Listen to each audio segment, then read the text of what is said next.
بسم الله الرحمن الرحيم بسم الله الرحمن الرحيم ومن أحسن قولا ممن دعا إلى الله وعمل صالحا وقال إنني من المسلمين. അല്ലാഹുവിങ്കലേക്ക് ക്ഷണിക്കുകയും സൽക്കർമ്മം പ്രവർത്തിക്കുകയും തീർച്ചയായും ഞാൻ മുസ്ലിങ്ങളുടെ കൂട്ടത്തിലാകുന്നു എന്നു പറയുകയും ചെയ്തവനേക്കാൾ വിശിഷ്ടമായ വാക്ക് പറയുന്ന മറ്റാരുണ്ട്? അസ്സലാമു അലൈക്കും വറഹ്മത്തുള്ളാഹി വബറകാതുഹു. ഇന്നൽ ഹംദുലില്ലാഹ് നഹ്മദുഹു വനസ്തഈനുഹു വനുഅ്മിനു ബിഹി വനതവക്കലു അലൈഹി വനഊദു ബില്ലാഹി മിൻ ശുറൂരി അൻഫുസിനാ വമിൻ സയ്യിആതി അഅ്മാലിനാ من يهده الله فلا مضل له ومن يضلل فلا هادي له وأشهد أن لا إله إلا الله وحده لا شريك له وأشهد أن محمدا عبده ورسوله أرسله بالهدى ودين الحق ليظهره على الدين كله ولو كره المشركون. اللهم صل على محمد وعلى آل محمد كما صليت على إبراهيم وعلى آل إبراهيم إنك حميد مجيد. اللهم بارك على محمد وعلى آل محمد كما باركت على إبراهيم وعلى آل إبراهيم إنك حميد مجيد. أما بعد فإن خير الكلام كلام الله وخير الهدي هدي محمد صلى الله عليه وسلم وشر الأمور محدثاتها وكل محدثة بدعة وكل بدعة ضلالة وكل ضلالة في النار. يا أيها الذين آمنوا اتقوا الله حق تقاته ولا تموتن إلا وأنتم مسلمون.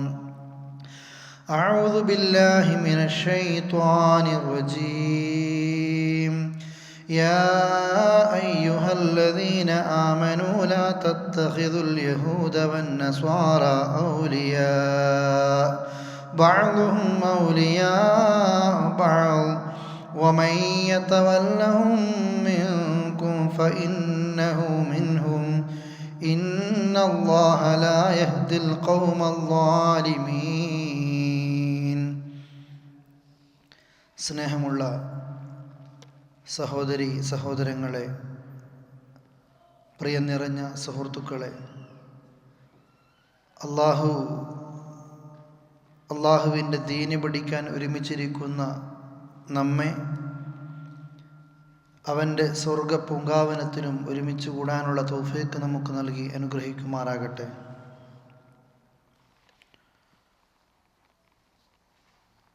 വിശ്വാസികളുടെ പ്രത്യേകതയാണ് അവർ ഓരോരുത്തരും തോന്നുന്ന രീതിയിലല്ല ഈ ലോകത്ത് അവൻ വിശ്വസിക്കുന്നതും അവൻ കർമ്മങ്ങൾ ചെയ്യുന്നതും, മറിച്ച് ഒരു മുസ്ലിമിന് ഏത് വിഷയങ്ങളിലും കൃത്യമായ കാഴ്ചപ്പാടുകളുണ്ട്. പരലോകത്ത് അള്ളാഹുവിൻ്റെ മുമ്പിൽ ഞാൻ ചോദ്യം ചെയ്യപ്പെടും എന്നൊരു ബോധമാണ് നന്മകൾ ചെയ്യാൻ അവനെ പ്രേരിപ്പിക്കുന്നത്. എനിക്ക് സ്വർഗം ലഭിക്കണം, നരകത്തിയിൽ നിന്ന് എനിക്ക് രക്ഷപ്പെടേണ്ടതുണ്ട്. ആ സ്വർഗം നേടാൻ ആവശ്യമായ മുഴുവൻ കാര്യങ്ങളും ഞാൻ എൻ്റെ ജീവനേക്കാൾ സ്നേഹിക്കുന്ന മുഹമ്മദ് റസൂൽ കരീം സല്ലല്ലാഹു അലൈഹി വസല്ലമ എന്നെ പഠിപ്പിച്ചിട്ടുണ്ട്. എനിക്ക് നരകമോചനത്തിനും സ്വർഗപ്രവേശനത്തിനും ആവശ്യമായ മുഴുവൻ കാര്യവും ഞാൻ അറിയേണ്ടതുണ്ട്, പഠിക്കേണ്ടതുണ്ട്. അതനുസരിച്ച് ജീവിക്കേണ്ടവനാണൊരു മുസ്ലിം എന്ന രീതിയിൽ മറ്റുള്ളവരിൽ നിന്ന് മുസ്ലിമീങ്ങൾ വേർതിരിയുകയാണ് സഹോദരങ്ങളെ. നിങ്ങളെ കേൾപ്പിച്ച വചനം അള്ളാഹുവിൻ്റെ പരിശുദ്ധ ഖുർആനിലെ സൂറത്തുൽ മാഇദ അതിലെ 54-ാമത്തെ വചനമാണ്. വിശ്വാസികളോട് അള്ളാഹു തആല വിലക്കിയ ഒരു കാര്യം, യാ അയ്യുഹല്ലദീന ആമനു, സത്യവിശ്വാസികളെ, അള്ളാഹുവിൽ നിങ്ങൾക്ക് വിശ്വാസമുണ്ടെങ്കിൽ നിങ്ങൾ മുഅ്മിനീങ്ങളാണെങ്കിൽ നിങ്ങളെ വിളിച്ച് എനിക്ക് പറയാനുള്ളത്, അഥവാ അള്ളാഹുവിൻ്റെ ഒരു കൽപ്പനയാണ്, ലാ തത്തഖിദു അൽ യഹൂദ വൻ നസ്വാറ ഔലിയ, ജൂതരെയും ക്രിസ്ത്യാനികളെയും യഹൂദികളെയും നിങ്ങൾ ഉറ്റമിത്രങ്ങളാക്കരുത്. കാരണം ബഅ്ലുഹും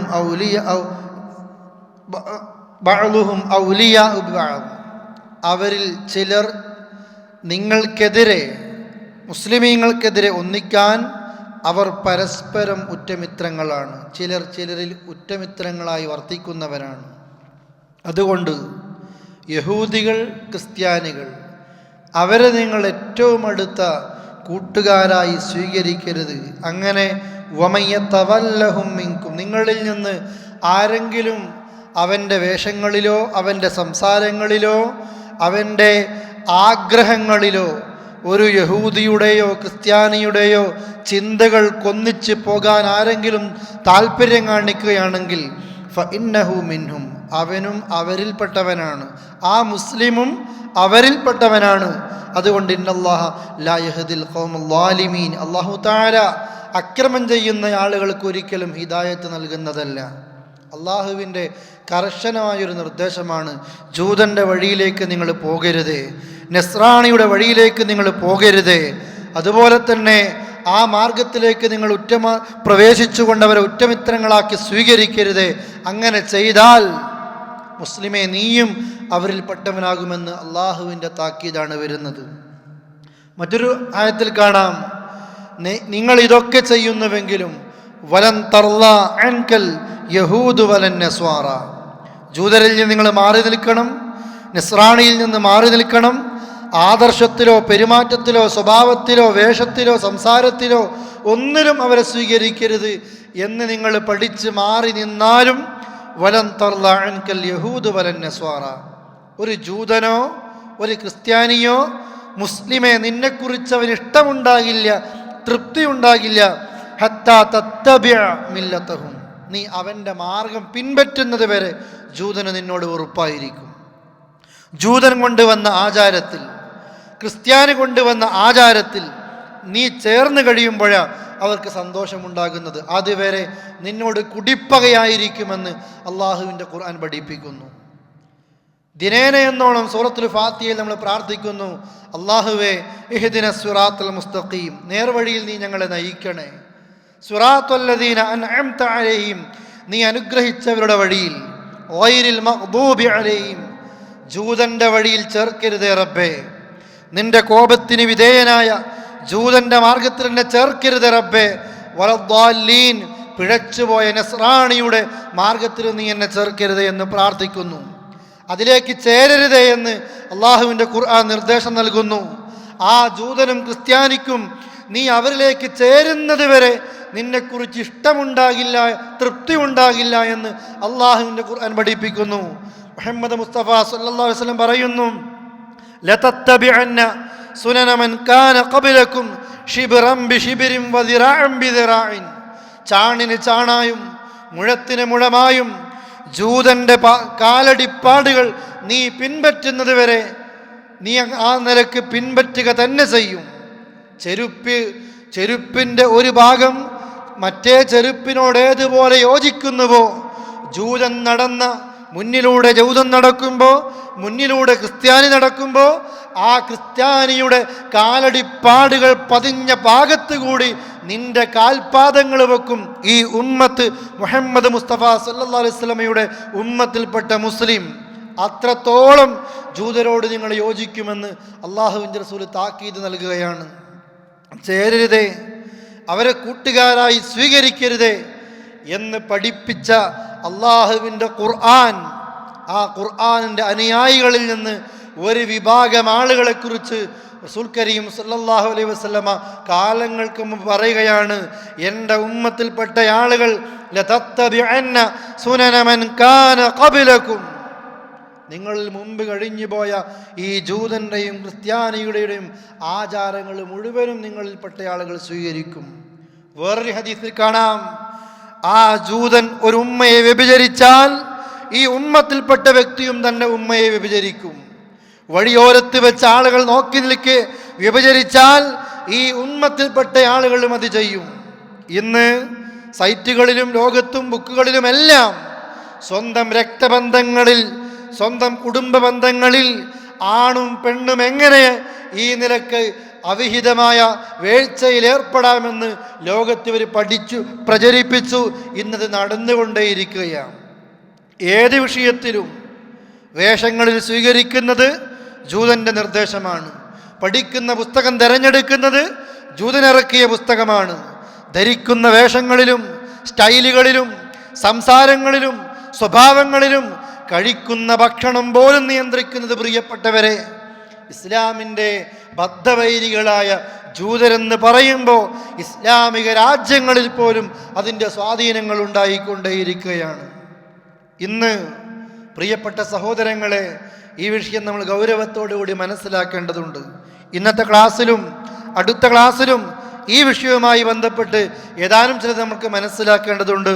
വളരെ ചുരുങ്ങിയ നേരം നിങ്ങളുടെ ശ്രദ്ധയിൽ നാം അറിയുന്ന, നാം പഠിക്കുന്ന ചില കാര്യങ്ങളാണ്, ചില പോയിന്റുകൾ മാത്രം സൂചിപ്പിക്കാനാണ് ഉദ്ദേശിക്കുന്നത്. അല്ലേ, ഇന്ന് ക്രിസ്മസ് ആഘോഷിക്കുന്നു, ഇന്നലെ നബിദിനം ആഘോഷിക്കുന്നു. അല്പ ദിവസം കഴിയുമ്പോൾ, കുറച്ച് നാളുകൾ കഴിയുമ്പോൾ ഈ രാജ്യത്ത് നിന്ന് പോലും കേരളക്കരയിലെ കൊച്ചിയിലേക്ക് ആളുകൾ പോയിട്ടുണ്ട്. എന്തിനാ പോയത്? ന്യൂ ഇയർ ആഘോഷിക്കാൻ. മൂന്നും ഒന്നിച്ച് വരികയാണ്. അല്ലേ, ഇതൊക്കെ മറ്റുള്ള സമുദായത്തിലെ ആളുകൾ ആഘോഷിക്കുകയാണെങ്കിലോ അവർ അതിനനുസരിച്ച് നീങ്ങുകയാണെങ്കിലോ നമ്മൾ ആ ഭാഗത്തേക്ക് ചർച്ചയ്ക്ക് വേണ്ടി പോകില്ലായിരുന്നു. പക്ഷേ ഏതിനും മുന്നിൽ നിൽക്കുന്നത് ഈ സമൂഹത്തിൽപ്പെട്ട ആളുകൾ തന്നെയാണ്. അതുകൊണ്ട് ഈ മൂന്നിനെക്കുറിച്ചും നമ്മൾ പഠിച്ചിരിക്കേണ്ട ചില കാര്യങ്ങളാണ് സൂചിപ്പിക്കുന്നത്. നബിദിനം ആഘോഷിക്കുന്നു. റബീഉൽ അവ്വൽ 12 ഇന്നലെ കഴിഞ്ഞത്. ഈ മാസം 1 മുതൽ തുടങ്ങിയിട്ടുണ്ട് അതിൻ്റെ ആഘോഷ പരിപാടികൾ. അല്ലേ, റോഡുകൾ ബ്ലോക്ക് ചെയ്ത് പ്രകടനങ്ങൾ നടത്തി, ഹോസ്പിറ്റലിൽ പോകുന്നവർക്ക് തടസ്സം, എയർപോർട്ടിൽ പോകുന്നവർക്ക് തടസ്സം, ജോലിക്ക് പോയി തിരിച്ചു വരുന്നവർക്ക് പ്രയാസം. മറ്റുള്ള സമുദായത്തിലെ അംഗങ്ങൾ ഒരുപക്ഷെ അള്ളാഹുവിൻ്റെ റസൂലിനെ കുറിച്ച് അറിയില്ലായിരിക്കാം. അവർ ചിന്തിച്ചു പോകുമായിരിക്കും, എന്തിനു വേണ്ടിയാണ് ഈ പ്രകടനം, ആർക്ക് വേണ്ടിയാണ് 1, 2, 3 മണിക്കൂറുകളോളം നീണ്ടു നിൽക്കുന്ന ഈ വാഹനത്തിന് തടസ്സം ചെയ്യുന്നത്, എന്തിൻ്റെ പേരില? ആരോ ഒരാൾ ആ ബസ്സിൽ വെച്ച് പറഞ്ഞിരിക്കാം, മുഹമ്മദ് നബിയുടെ ജന്മദിനം ആഘോഷിക്കുകയാണ് മുസ്ലിമീങ്ങളെന്ന് പറയുമ്പോൾ അള്ളാഹുവിൻ്റെ റസൂലിനെ കുറിച്ച് അറിയാത്ത ഒരു അമുസ്ലിമിൻ്റെ ചിന്ത എന്തായിരിക്കും? ആ മനുഷ്യൻ ജനിച്ചത് കൊണ്ടാണ് എനിക്കിത്ര പ്രയാസമുണ്ടായത്. ആ മുഹമ്മദ് നബിയോടായിരിക്കും പ്രിയപ്പെട്ടവരെ മറ്റുള്ള മതവിഭാഗത്തിലെ ആളുകൾക്കുണ്ടാകുന്ന വിദ്വേഷം. എന്തിൻ്റെ പേരിലാ ഈ ഘോഷയാത്രകൾ? ഹുബ്ബുൻ നബി, നബിയോട് ഞങ്ങൾക്കിഷ്ടമാണ്. ആ റസൂൽ കരീം സല്ലല്ലാഹു അലൈഹി വസല്ലമയുടെ സ്നേഹം പ്രകടിപ്പിക്കാനാണ് ആളുകൾ ഇത് ചെയ്യുന്നത്. ആര് പഠിപ്പിച്ചതാണിത്? അള്ളാഹുവിൻ്റെ ഖുർആനിൽ ഒരു സ്ഥലത്തും മുഹമ്മദ് മുസ്തഫ സല്ലല്ലാഹു അലൈഹി വസല്ലമയുടെ ജന്മദിനം ആഘോഷവുമായി ബന്ധപ്പെട്ട ഒരു കാര്യത്തെക്കുറിച്ച് പരാമർശിക്കുന്നില്ല. എമ്പാടുകളും ഹദീസുകളുണ്ട്. ആ ഹദീസുകൾ എവിടെ പോലും ജന്മദിനത്തിൻ്റെ ആഘോഷങ്ങളെക്കുറിച്ച് പരാമർശിക്കുന്നില്ല. റബീഉൽ അവ്വൽ മാസം വരുമ്പോൾ സ്വഹാബികളെ ഒരുമിച്ച് കൂട്ടിയിരുത്തി സ്പെഷ്യൽ സ്വലാത്തുകളും സ്പെഷ്യൽ മൗലിദ് സദസ്സുകളും ആ നിലക്ക് ഏതെങ്കിലും ഒരാചാരം അള്ളാഹുവിൻ്റെ റസൂൽ നടത്തിയതായിട്ട് കാണുന്നില്ല. സ്വഹാബികൾ ചെയ്തില്ല, താബിഈങ്ങൾ ചെയ്തിട്ടില്ല, തബഉ താബിഈങ്ങൾ ചെയ്തിട്ടില്ല, അതുപോലെ തന്നെ മദ്ഹബിൻ്റെ ഇമാമുകൾ ചെയ്തിട്ടില്ല. പ്രിയപ്പെട്ട സഹോദരങ്ങളെ, ഈ ജന്മദിനം ആഘോഷ പരിപാടികൾ ലോകത്ത് കൊണ്ടുവന്നത് റാഫിളിയാക്കൾ, ഫാത്തിമിയാക്കൾ എന്നൊക്കെ പേരിലറിയപ്പെടുന്ന മിസ്റിൽ ഒരുപാട് വർഷങ്ങളോളം 200-ൽ ചില്ലാനും 220-ൽ ചില്ലാനും വർഷങ്ങൾ മിസ്റിൽ ഭരണം നടത്തിയ ഈ ഏറ്റവും വൃത്തികെട്ട ഒരു വിഭാഗം ജൂതന്മാരാണ് അവരുടെ മുൻഗാമികൾ. ആ ജൂതന്മാരുടെ തലമുറക്കാരാണ് റാഫിളിയാക്കളെന്നും ഫാത്തിമിയാക്കളെന്നും എന്ന പേരിൽ അറിയപ്പെടുന്ന ഈ വിഭാഗമാണ് മിസ്റിൽ ഈ നിലയ്ക്ക് ജന്മദിനമാഘോഷ പരിപാടികൾ ആദ്യമായി തുടങ്ങിവെച്ചത്. കാലങ്ങളോളം അവിടെ ഭരിക്കുമ്പോൾ മറ്റുള്ള രാജ്യങ്ങളിലേക്കും ഇത് വ്യാപിപ്പിച്ചു. പതിയെ ചില മുസ്ലിം പണ്ഡിതന്മാരും ഇത് ഏറ്റെടുത്തു. ഞങ്ങൾ സ്നേഹിക്കുകയാണ്, ആ സ്നേഹത്തിൻ്റെ പേരില ഭക്ഷണം വിളമ്പുന്നത്, അതുപോലെ തന്നെ ഘോഷയാത്രകൾ നടത്തുന്നത്, കുട്ടികളെ കൊണ്ട് മീലാദുൻ നബിയുടെ സ്പെഷ്യൽ പ്രോഗ്രാമുകളിൽ പാടിപ്പിക്കുന്നതും പുകഴ്ത്തിപ്പിക്കുന്നതുമൊക്കെ. സഹോദരങ്ങളെ, മതപരമായിട്ടൊരു വിഷയം ചെയ്യുമ്പോൾ ഒന്നാമതായിട്ടൊരു മുസ്ലിം അറിയേണ്ടത്, ഇത് ഞാൻ കാണേണ്ടത് ഖുർആനിലും ഹദീസിലുമാണ്. അള്ളാഹുവിൻ്റെ റസൂൽ ചെയ്യാത്ത, അവിടുന്ന് പഠിപ്പിക്കാത്ത, സ്വഹാബത്ത് മനസ്സിലാക്കാത്ത, താബിഈങ്ങൾക്കറിയാത്ത ഒരു കാര്യം സഹോദരങ്ങളെ ഒരിക്കലും ഇസ്ലാമികമായിട്ട് അംഗീകരിക്കാൻ സാധിക്കില്ല. മറിച്ചോ ഇത് തുടങ്ങി വെച്ചത് ജൂതന്മാരുടെ പിന്തലമുറക്കാരായ ഫാത്തിമിയാക്കളാണ് താനും. അതുകൊണ്ട് ഇത്തരം ആഘോഷങ്ങളോ ഇത്തരം ജന്മദിനം ആഘോഷങ്ങൾ ഇസ്ലാമുമായിട്ടൊരു ബന്ധവുമില്ല എന്ന് പ്രിയപ്പെട്ട സഹോദരങ്ങളെ നാം മനസ്സിലാക്കണം. മുസ്ലിമീങ്ങൾക്ക് ഇത് മനസ്സിലായിട്ടുണ്ട്. ഇന്ന് നമ്മുടെ നാട്ടിലെ BJPയുടെ ഒരു ഉന്നതനായ നേതാവ്, അദ്ദേഹം ഫേസ്ബുക്കിൽ ക്രിസ്മസ് ആഘോഷത്തിന് വേണ്ടി ആശംസകൾ നേർന്നു. നബിദിനാഘോഷത്തിന് ആശംസകൾ നേർന്നില്ല. അദ്ദേഹത്തിൻ്റെ കൂട്ടുകാർ അദ്ദേഹത്തോട് ചോദിച്ചു, എന്തുകൊണ്ട് ക്രിസ്മസിന് നിങ്ങൾ ആശംസകൾ നേർന്നിട്ട് നബിയുടെ ജന്മദിനം ആഘോഷത്തിന് എന്തുകൊണ്ട് ആശംസകൾ നേർന്നില്ല? ആ വ്യക്തി പറഞ്ഞ മറുപടി, ഞാൻ മനസ്സിലാക്കിയ ഇസ്ലാമിനെ സംബന്ധിച്ചിടത്തോളം, മുസ്ലിങ്ങളെ സംബന്ധിച്ചിടത്തോളം അവർക്ക് ഒരു മനുഷ്യൻ വ്യക്തിപൂജ എന്ന് പറയുന്നത് ഇസ്ലാമിലില്ല. വ്യക്തിയെ പൂജിക്കുന്ന ഒരു പണി ഇസ്ലാമിലില്ല. അതാണ് ഞാൻ മനസ്സിലാക്കിയ ഇസ്ലാം. അതുകൊണ്ട് തന്നെ യഥാർത്ഥ വിശ്വാസികൾ റസൂൽ കരീം സല്ലല്ലാഹു അലൈഹി വസല്ലമയുടെ ജന്മദിനം ആഘോഷിക്കാറുമില്ല. പിന്നെ ഇന്നത്തെ ഇന്ത്യയിൽ കാണുന്ന ഈ ജന്മദിനം ആഘോഷം ഒരു രാഷ്ട്രീയ മുതലെടുപ്പിന് വേണ്ടിയല്ലേ എന്ന് ഒരു സംശയം പ്രകടിപ്പിക്കുക കൂടി ചെയ്യുകയാണ്, അല്ലേ? ആ വരികൾക്കിടയിൽ നമ്മൾ വായിക്കണം, യഥാർത്ഥ വിശ്വാസികൾ ഈ നിലക്ക് വ്യക്തിപൂജയിലല്ല പ്രിയപ്പെട്ടവരെ ഈ നിലക്ക് ചെയ്തുകൊണ്ടിരിക്കുന്നത്. അദ്ദേഹം കൊടുത്ത സുഹൃത്തുക്കൾക്ക് കൊടുത്ത ഒരു മറുപടിയാണത്. അദ്ദേഹത്തിന് മനസ്സിലായി അല്ലാഹുവിൻ്റെ റസൂൽ കരീം സല്ലല്ലാഹു അലൈഹി വസല്ലമയുടെ സ്നേഹം റബീഉൽ അവ്വൽ മാസത്തിലെ 12ാമത്തെ തീയതിയോ അതല്ലെങ്കിൽ ഈ മാസത്തിലെ ഏതെങ്കിലും ദിവസങ്ങളിലോ, നമ്മുടെ നാടുകളിലൊക്കെ റബീഉൽ അവ്വൽ 1 തുടങ്ങി റബീഉൽ ആഖിർ അവസാനം മുഹീദ്ദീൻ ഷെയ്ഖിൻ്റെ ആണ്ടും കൂടെ കഴിച്ചിട്ട് ഇത് അവസാനിക്കാറുള്ളത്, അല്ലേ? സകല പുരോഹിതന്മാരും വീട് വെച്ച കടം തീർക്കുന്നതും അതുപോലെ തന്നെ കുടുംബത്തിൻ്റെ ഭാരം തീർക്കുന്നതും മകളെ കെട്ടിച്ച കടം തീർക്കുന്നതും ഒക്കെ ഈ മാസങ്ങളിലാണ്. തിരക്കോട് തിരക്കായിരിക്കും. എന്തേ പ്രിയപ്പെട്ട സഹോദരങ്ങളെ, ഇതിൻ്റെ പിന്നിൽ പോയിട്ട മൗലിദ് ഓതിയിട്ട് അത് പാരായണം ചെയ്തിട്ട് അതിൻ്റെ കാശ് വാങ്ങിയിട്ട കുടുംബത്തിൻ്റെ കടത്തിൻ്റെ ഭാരങ്ങൾ തീർക്കുന്നത്. അതുകൊണ്ടൊരിക്കലും ഇത് അവസാനിക്കുമെന്ന് നമ്മൾ വിചാരിക്കുന്നില്ല. പക്ഷേ അറിയാതെ ആദർശം പോലും നഷ്ടപ്പെട്ടു പോകുന്ന ആളുകൾക്ക് വേണ്ടിയാ പറയുന്നത്. നമ്മൾ മനസ്സിലാക്കണം, ഇസ്ലാമുമായിട്ട് ഇതിന് ബന്ധമില്ല. മുഹമ്മദ് മുസ്തഫയോട് സ്നേഹമുണ്ടെങ്കിൽ ഏറ്റവും കൂടുതൽ അവിടെ സ്നേഹിച്ച സ്വഹാബികൾ എങ്ങനെ സ്നേഹിച്ചുവോ ആ നിലക്ക് നമ്മളും സ്നേഹിക്കണം. അവിടുത്തെ എല്ലാം പിൻപറ്റണം, പഠിപ്പിച്ചത് മുഴുവനും ജീവിതത്തിൽ പകർത്തണം. അള്ളാഹുവിൻ്റെ റസൂല് വിലക്കിയ ഒരു ഭാഗത്തേക്കും നമ്മൾ എത്തരുത്.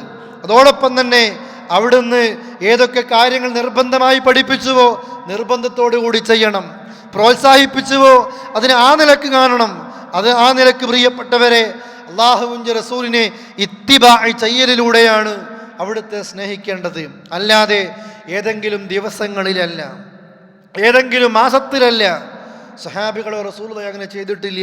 ഫത്തബിഊനി, നിങ്ങൾ എന്നെ പിൻപറ്റണേ എന്ന് ഖുർആനിക വചനങ്ങൾ ഓതിക്കൊണ്ട് മുഹമ്മദ് മുസ്തഫ സല്ലല്ലാഹു അലൈഹി വസല്ലം പഠിപ്പിക്കുന്നു.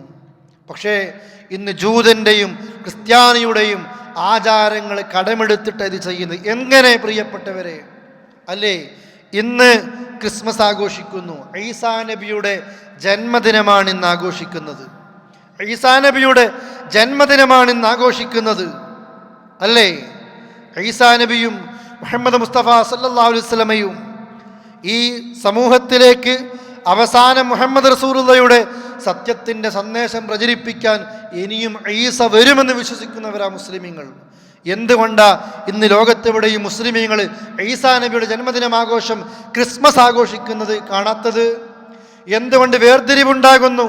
മണിക്കൂറുകളുള്ള വ്യത്യാസം മാത്രമേ ഉള്ളൂ. മണിക്കൂറുകളുള്ള വ്യത്യാസങ്ങൾ മാത്രമേ ഉള്ളൂ. എന്തുകൊണ്ട് ആഘോഷിക്കുന്നില്ല? ഇതാഘോഷിക്കുന്ന ക്രിസ്ത്യാനികളെ പിഴച്ചവരാണെന്നും മുഹമ്മദ് നബിയുടെ ജന്മദിനം ആഘോഷിക്കുന്നവരെ വിശ്വാസികളാണെന്നും.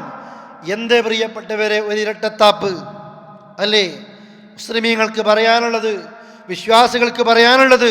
ജന്മദിനം ആഘോഷമെന്ന് പറയുന്ന സമ്പ്രദായം സഹോദരങ്ങളെ, ഇത് ലോകത്ത് ജൂതൻ നടപ്പാക്കിയ പണിയാണിത്, ജൂതൻ കൊണ്ടുവന്ന പണിയാണിത്. അതുകൊണ്ട് ഈ നബിദിനം ആശംസകളോ ഇതുപോലെ മറ്റുള്ള അള്ളാഹുവിന് പൊരുത്തമില്ലാത്ത ആഘോഷങ്ങൾക്കും ആചാരങ്ങൾക്കും ആശംസകൾ നേരുന്ന ഒരവസ്ഥയിലേക്ക് നമ്മൾ എത്തരുത്. ഇതാണ് എനിക്ക് രണ്ടാമതായിട്ട് സൂചിപ്പിക്കാനുള്ളത്. നബിദിനം ആഘോഷിക്കാൻ പാടില്ല എന്ന് ഒന്നാമതായി പറയുമ്പോൾ രണ്ടാമത് മനസ്സിലാക്കേണ്ടത്, മുസ്ലിമീങ്ങൾ അറിഞ്ഞും അറിയാതെയും മേരി ക്രിസ്മസ് പറയുന്ന ദിവസങ്ങളായിട്ടുണ്ട് ഇത്.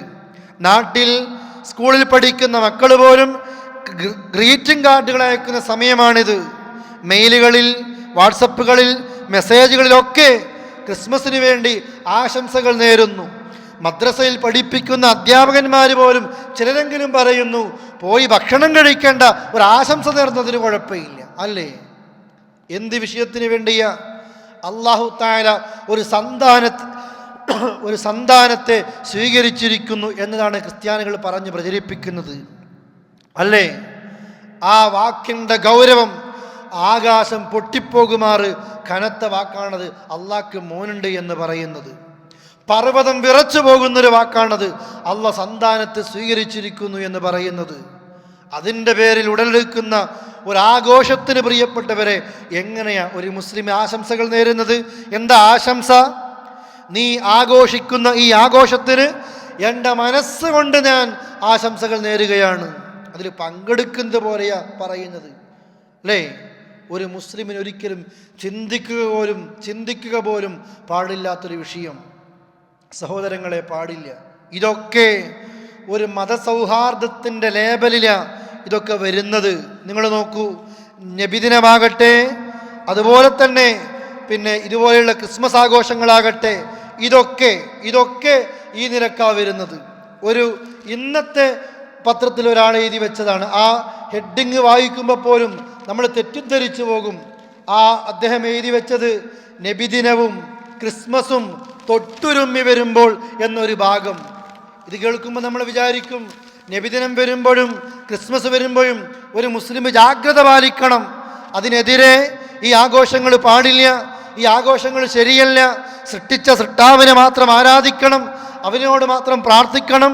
ഈ രണ്ടാഘോഷങ്ങളും സൃഷ്ടിച്ച സൃഷ്ടാവിന് എതിരാണ് എന്ന് പറഞ്ഞുകൊണ്ട് ആഘോഷിക്കുന്നവർക്കൊരു ഇസ്ലാമിക സന്ദേശങ്ങൾ എത്തിക്കുമെന്നതായിരിക്കും നമ്മൾ ചിന്തിക്കുന്നത്. പക്ഷേ അദ്ദേഹത്തിൻ്റെ സന്തോഷം എന്താ? മുഹമ്മദ് റസൂലുള്ളയുടെയും യേശു ക്രിസ്തുവിൻ്റെയും ജന്മദിനങ്ങൾ തമ്മിൽ മണിക്കൂറുകൾ മാത്രം വ്യത്യാസമുള്ള അപൂർവ വർഷമാണ് 2015. അദ്ദേഹത്തിൻ്റെ ആകെ ഒരു സന്തോഷത ഈ ഒരു അപൂർവ നിമിഷം. ഒരുപാടായി അദ്ദേഹം കണ്ടിട്ട് അല്ലേ? നബിദിനമാഘോഷവും യേശു ക്രിസ്തുവിൻ്റെ ജന്മദിനമാഘോഷവും മണിക്കൂറുകൾ മാത്രമുള്ളത്. ഈ ലേഖനത്തിൽ, എഡിറ്റോറിയൽ പേജിൽ നടത്തുന്ന ഈ ലേഖനത്തിൽ മുഴുവനും എന്തോ അദ്ദേഹം എന്താണ് ഉദ്ദേശിച്ചത്? ജന്മദിനം ആഘോഷിക്കുന്നവർക്ക് തൃപ്തിയുണ്ടാകാനാണോ? ക്രിസ്മസ് ആഘോഷിക്കുന്നവർക്ക് തൃപ്തിയുണ്ടാകാനോ? അദ്ദേഹത്തിന് മാത്രം അറിയാം. ആഘോഷിക്കുന്നവർ ആഘോഷിക്കട്ടെ. ഒരു ക്രിസ്ത്യാനിക്ക് ക്രിസ്മസ് ആഘോഷിക്കാനുള്ള സ്വാതന്ത്ര്യമുണ്ട്. അതിലേക്കൽ നമ്മൾ കൈകടത്തുന്നില്ല. അവൻ്റെ മതമാണ്, അവൻ്റെ ആചാരമാണ്, അവൻ്റെ ആഘോഷമാണ്. പക്ഷെ ഒരു മുസ്ലിം എന്ന് പറയുന്നത്, അള്ളാഹുവേ, ജൂതൻ്റെയും ക്രിസ്ത്യാനിയുടെയും മാർഗത്തിൽ നീ ഞങ്ങളെ ചേർക്കരുതേ, അള്ളാഹുവിന് വെറുപ്പുള്ള, അള്ളാഹുവിന് കോപമുള്ള, പിഴച്ചുപോയ ഈ ആളുകളുടെ മാർഗത്തിൽ ഞാൻ ചേർക്കരുതേ എന്ന് പ്രാർത്ഥിക്കുന്ന ഒരു മുസ്ലിം പ്രിയപ്പെട്ടവരെ ഇതിൻ്റെ പേര് പറഞ്ഞ്, അഥവാ മതസൗഹാർദ്ദത്തിൻ്റെ പേര് പറഞ്ഞിട്ടാ ഈ നിലക്കുള്ള കാര്യങ്ങൾ ചെയ്യുന്നത് അല്ലേ? ഇന്നലത്തെ പത്രത്തിൽ കാണാം, പ്രവാചക സ്മൃതിയിൽ അയ്യപ്പ ഭക്തർക്ക് കഞ്ഞി വിളമ്പി മുസ്ലിം യൂത്ത് ലീഗുകാരൻ ചെയ്ത വലിയൊരു സ്വതക്കത്തും ജാരിയാണ്. ഏത് ദിവസത്തിൽ? നബിദിനം ആഘോഷത്തിൻ്റെ ദിവസത്തിൽ, ജന്മദിനം ആഘോഷത്തിൽ അള്ളാഹു ഒരിക്കലും പൊറുക്കാത്ത ഷിർക്കെന്ന പാപം ചെയ്യുന്ന അല്ലേ? ശബരിമലയിലേക്ക് പോകുന്ന സ്വാമിമാർ, അവർക്കും അവരുടെ മതാചാരം, അവരുടെ മതങ്ങൾ ആചരിക്കാനും ആ വിശ്വാസങ്ങളെ സൂക്ഷിക്കാനും അവർക്കും സ്വാതന്ത്ര്യമുണ്ട്. അവരെക്കുറിച്ചല്ല പറയുന്നത്. അവരത് ചെയ്യട്ടെ, അവരത് പോകട്ടെ. പക്ഷേ ഇപ്പുറത്ത് ചെയ്ത പണി എന്താ പ്രിയപ്പെട്ടവരെ? ഈ ഏർപ്പാട് തെറ്റാണെന്നറിയുന്ന, റബ്ബ് പൊറുക്കാത്ത പാപമാണെന്നറിയുന്ന ഒരു മുസ്ലിം ചെയ്യുന്നത്, അവർക്ക് കഞ്ഞി വിളമ്പുന്നു. എന്തിൻ്റെ പേരിലാ? പ്രവാചക ജന്മദിനത്തിൻ്റെ ആഘോഷത്തിൻ്റെ പേരില്. സ്വാമിമാർക്ക് ഭക്ഷണം കൊടുക്കാം, വിശപ്പുള്ളവർക്ക് ഭക്ഷണം കൊടുക്കാം, കഞ്ഞി കൊടുക്കാം, എന്തും കൊടുക്കാം. ആ ഭക്ഷണം കൊടുക്കുന്ന വിഷയത്തെക്കുറിച്ചൊന്നുമല്ല സൂചിപ്പിക്കുന്നത്. ഇതെന്തിൻ്റെ പേരില്? ഒരു പുതിയ തുടക്കം കുറിച്ചതാണ് എന്ന് പറഞ്ഞിട്ടാ. മുമ്പ് മുസ്ലിം ലീഗുകാരുണ്ടായിരുന്നു, യൂത്ത് ലീഗുകാരുണ്ടായിരുന്നു, മുമ്പും നേതാക്കന്മാരുണ്ടായിരുന്നു. അവരും സമൂഹത്തിലിറങ്ങി പ്രവർത്തിച്ചവരായിരുന്നു. അവരാരും ചെയ്യാത്ത ഒരു പുതിയ പണിയാ ഇപ്പോഴത്തെ കാലത്തെ ആളുകൾ ചെയ്തുകൊണ്ടിരിക്കുന്നത്, അല്ലേ? ഇന്നത്തെ പത്രത്തിലോ നേരെ തിരിച്ചും അങ്ങോട്ട് കൊടുക്കുമ്പോൾ ഇങ്ങോട്ടും വേണ്ടേ? നബിദിനത്തിന് പായസം വിളമ്പി അയ്യപ്പ ഭക്തർ. ഇന്നലെയോ നബിദിനത്തിൽ അയ്യപ്പ ഭക്തർക്ക് പായസം വിളമ്പി, കഞ്ഞി വിളമ്പി മുസ്ലിം യൂത്ത് ലീഗുകാർ. ഇന്നോ ഈ ആളുകൾക്ക് പായസം വിളമ്പുന്ന അയ്യപ്പ ഭക്തരും എല്ലാം സമം തന്നെ. അങ്ങോട്ടും ഇങ്ങോട്ടും വായിക്കുമ്പോൾ ഒക്കെ സമം തന്നെ. ഏവർക്കും പറയാനുള്ള ന്യായമെന്താ? മതസൗഹാർദ്ദമാണ് പ്രിയപ്പെട്ടവരെ. ലോകത്ത് നടപ്പാക്കാൻ കഴിയാത്തതും ലോകത്ത് നടപ്പാക്കാൻ ഒരാൾക്കും സാധിക്കാത്തതുമായ ഒരു വിഷയമാണ് മതസൗഹാർദ്ദം. മതങ്ങൾ തമ്മിൽ സൗഹാർദ്ദത്തിലാണെന്നോ? ഒരു കഞ്ഞി വിളമ്പുമ്പോൾ സൗഹാർദ്ദത്തിലേക്ക് വരുമോ മതം? ഒരു പായസം വിളമ്പിയാൽ സൗഹാർദ്ദത്തിലേക്ക് വരുമോ? ഇസ്ലാമിന് ഏതെങ്കിലും ഒരു മതത്തിനോട് സൗഹാർദ്ദം കാണിക്കാൻ സാധിക്കുമോ? മതങ്ങൾ തമ്മിൽ സൗഹാർദ്ദത്തിലല്ല ഒരിക്കലും. മനുഷ്യർ തമ്മിലാണ് സൗഹാർദ്ദത്തിൽ. മതങ്ങൾ മനുഷ്യരെ എല്ലാവരെയും ഒന്നിപ്പിക്കാൻ ഇസ്ലാമിന് സാധിക്കുന്നു. അജയ്യമാണ് ഇസ്ലാമിക ആദർശം. വർഗീയതയില്ലാത്ത ഏത് മനുഷ്യൻ്റെ മുമ്പിലും ഈ ഖുർആൻ ഒന്ന് വായിക്കണമെന്ന് പറയാൻ പറ്റുന്ന രീതിയിൽ കാരുണ്യത്തിൻ്റെ സന്ദേശമാണ് അള്ളാഹുവിൻ്റെ ഖുർആൻ. സഹോദരങ്ങളെ, സമ്പൂർണമായ മതം, ഈ മതത്തിൻ്റെ അനുയായികൾക്ക് വേറൊരു മതത്തിൻ്റെ ആചാരങ്ങളും അനുഷ്ഠാനങ്ങളും കടമെടുക്കേണ്ടി വരേണ്ട ഒരാവശ്യം ഇസ്ലാമിനില്ല. ആശംസകൾ നേരേണ്ട ആവശ്യം ഇസ്ലാമിനില്ല. അല്ലാതെ തന്നെ ഈ മതം സമ്പൂർണമാണ്. അതുകൊണ്ട് പ്രിയപ്പെട്ട സഹോദരങ്ങളെ, മതസൗഹാർദ്ദത്തിൻ്റെ പേര് പറഞ്ഞ് ഒരു മുസ്ലിം ചെയ്യാൻ പാടില്ലാത്ത പലതിലേക്കും എത്തിക്കൊണ്ടേയിരിക്കുകയാണ്. ഭക്ഷണം കൊടുക്കുന്നതിനെ കുറിച്ചല്ല ഞാൻ സൂചിപ്പിച്ചത്. ആർക്കും ഏത് മതവും വിശ്വസിക്കാം, ആചരിക്കാം, ആചരിക്കുന്നവർ ആചരിക്കട്ടെ. പക്ഷേ അള്ളാഹുവിന് പൊരുത്തമില്ലാത്ത ഒരു പ്രവർത്തനത്തിൽ ഒരു മുസ്ലിം ഒരു മുസ്ലിം പങ്കുചേരാൻ പാടില്ല എന്നത് ഗൗരവത്തോടുകൂടി നമ്മൾ മനസ്സിലാക്കണം. ഇതാണ് രണ്ടാമതായിട്ട് സൂചിപ്പിക്കുന്നത്. കാരണം ലക്കും ദീനുക്കും വലിയ ദീൻ, അള്ളാഹുവിൻ്റെ ഖുർആൻ അതാ നമ്മളെ പഠിപ്പിക്കും. നിങ്ങൾക്ക് നിങ്ങളുടെ മതം, എനിക്ക് എൻ്റെ മതം. അവരത് ചെയ്യട്ടെ, നമ്മളിത് ചെയ്യട്ടെ. ഈ ദിവസങ്ങൾ ഒരു അയ്യപ്പ ഭക്തനെ കാണുമ്പോൾ നീ എവിടേക്കാ പോകുന്നത്? ഞാൻ ശബരിമലക്കാ പോകുന്നത്. എന്തിനാ പോകുന്നത്? ഇന്ന വിഷയത്തിനാ പോകുന്നത്. നിന്നെ സൃഷ്ടിച്ചവനാരാ എന്ന് തുടങ്ങി സൃഷ്ടിച്ച യഥാർത്ഥ സൃഷ്ടാവിലേക്ക് ഒരാളെ ക്ഷണിക്കാനല്ല ആളുകൾ ഇന്ന് താല്പര്യം കാണിക്കുന്നത്, അല്ലേ? പത്രങ്ങളിൽ ഫോട്ടോ വരാനും പുതിയ പുതിയ ന്യൂസുകൾ വരാനും ആളുകൾ ഈ നിലക്ക് പുതിയ തലങ്ങളിലേക്ക് ചിന്തിച്ചു കൊണ്ടേയിരിക്കുകയാണ്. സഹോദരങ്ങളെ, മൂന്നാമതായിട്ട് ഇതുപോലെ വരുന്ന ഒരാഘോഷമാണ് ന്യൂ ഇയർ ആഘോഷം, അല്ലേ? ഇത്തരം ആഘോഷങ്ങളൊക്കെ തുടങ്ങി വെച്ചത് ജൂതരും ക്രിസ്ത്യാനികളുമാണ്. അവരാണ് ന്യൂ ഇയർ ആഘോഷം പൊടിപൊടിക്കുന്നത്.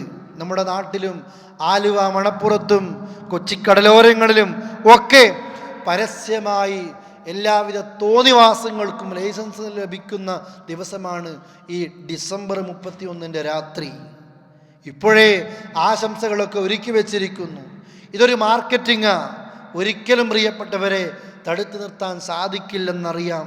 പക്ഷേ മുസ്ലിമേ, ഒരു മുസൽമാൻ്റെ വീട്ടിൽ സ്റ്റാറുകൾ തൂക്കാനും ഈ നിലക്കുള്ള ആഘോഷങ്ങളിൽ പങ്കുചേരാനും ഇതിനാശംസകൾ നേരാനും ഇതിനു വേണ്ടി നാട്ടിലേക്ക് പോകാനും ഇതിനു വേണ്ടി കേക്ക് മുറിക്കാനും നമ്മൾ മുന്നിലുണ്ടാകരുത്, പിന്നിലുമുണ്ടാകരുത്. നമ്മളത് ഉപയോഗിക്കരുത് എന്ന് മാത്രമാണ് സഹോദരങ്ങളെ സൂചിപ്പിക്കുന്നത്. എന്താണ് ഒരു പുതിയ വർഷം വരുമ്പോൾ ഒരു മുസ്ലിമിൻ്റെ മനസ്സിൽ എന്താണ് ഉണ്ടാകേണ്ടത് എന്ന ചിന്തയെക്കുറിച്ച് ഇൻഷാ അല്ലാഹ് അടുത്ത വെള്ളിയാഴ്ചയിലെ ക്ലാസ് സൂചിപ്പിക്കാനാണ് ഉദ്ദേശിക്കുന്നത്. ഇത് മൂന്നും നിങ്ങൾ മനസ്സിലാക്കുക. അള്ളാഹുവിൻ്റെ ദീന് മുറുകെ പിടിച്ച് ജീവിക്കുക. അള്ളാഹുവിൻ്റെ റസൂല് പറഞ്ഞില്ലേ, അവസാന കാലം വരുമ്പോൾ വല്ലാത്ത പരീക്ഷണമായിരിക്കും. മുന്നിലും വലത്തും ഇടത്തും പിന്നിലുമൊക്കെ കാണുന്നത് ഈ നിലക്കുള്ള ജൂതൻ കൊണ്ടുവന്ന ആചാരങ്ങളായിരിക്കും.